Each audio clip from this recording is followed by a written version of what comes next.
In The Scientist, the main objective is to extract Dr. Rivera. This has led to a lot of theories about Rivera and her research. People have suggested that she could have something to do with Don Valley, the SERS, or even that she's the person in payoff. I'm here to shut all that down and hopefully address a lot of misconceptions. But first, I have to explain how the canon works in Entry Point. Canon is defined as the parts of a story that are considered genuine and official. In other words, it's the story made by Sashato. It's important to make a distinction between potential canon and definite canon. Definite canon is something that is always definitively true and is not contradicted by anything else. Only a few things can be considered definite in the canon, such as the success of every mission, the protagonist surviving, the lock codes, everything in the cutscenes, and the mission reports. If something can be observed in game and it doesn't contradict the definite canon, then it's considered potential canon. Basically, what I call potential canon is a situation in which there are several possibilities that can be observed, but there's nothing that puts one possibility over the other. Seeing as there is no correct answer to which of the possibilities is genuine, it's logical to assume that all of them are equally valid. A good example of this is a fairly popular yet arcane question. Which game mode is canon, loud or stealth? The problem with this question is that it assumes that there's only one correct answer. However, both loud and stealth meet the conditions of potential canon. Every main story mission can be completed in either loud or stealth, and even if the methods are different, the outcome will always be the same. Thus, this is a question that doesn't have a single definite answer. If this seems confusing, then think of the canon as a collection of timelines instead of a single timeline. The main plot points are constant, but there's a lot of details that can be different. The choices that the player makes in-game can have temporary effects in the short term, but they ultimately won't change the course of the story. The night heists are a bit different from the other missions. If you try to go loud, then the mission automatically fails. Failing a mission would contradict the definite canon, which means that loud in the night heists is not potential canon. This only leaves stealth as potential canon, but since it's the only possible option, it might as well be definite canon. Therefore, the night heists are indeed canonically stealth. The same logic applies to the second half of the Freelancer, since going loud isn't even possible. Despite being canon, the night heists aren't essential to the story because they don't directly affect anything else in the canon.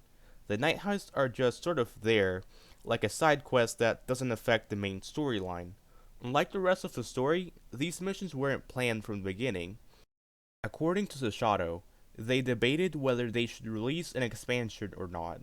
Had Sish decided differently, the night heist would never have been released, yet the main story would still be the same.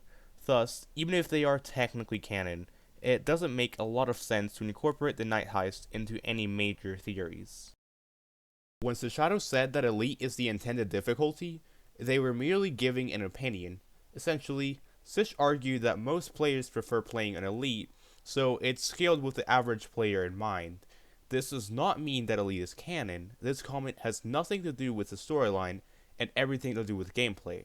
As far as we know, all 5 difficulties are potential canon. Likewise, when Sish said that Entry Point is a stealth game, they were simply expressing their opinion that the stealth mechanics are better.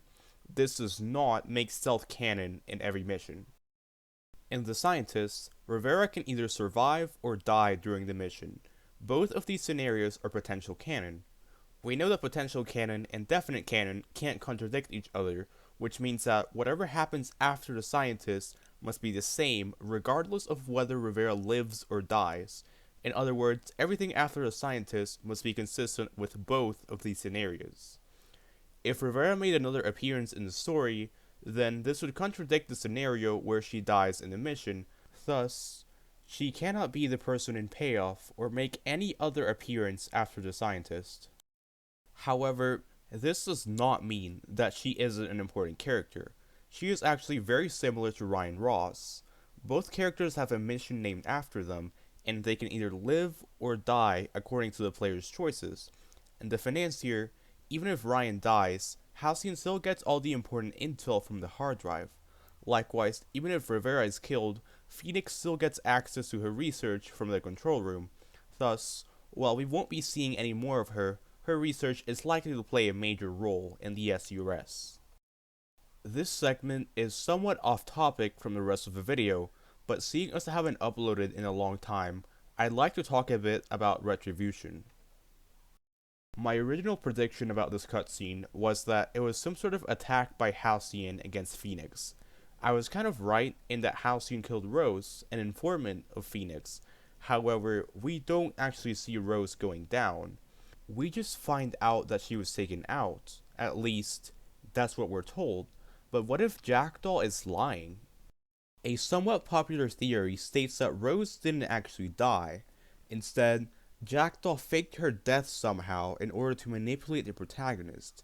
Seeing as the protagonist and Rose trusted each other, the protagonist would undoubtedly develop a grudge against Halcyon if they believed Rose had died. Personally, I'm not a huge fan of this theory. While it's easy to imagine Jackdaw making a plan like this, Rose would have to agree to fake her death for this plan to take place. And seeing as Rose and the freelancer trust each other, I just can't imagine Rose manipulating them like this.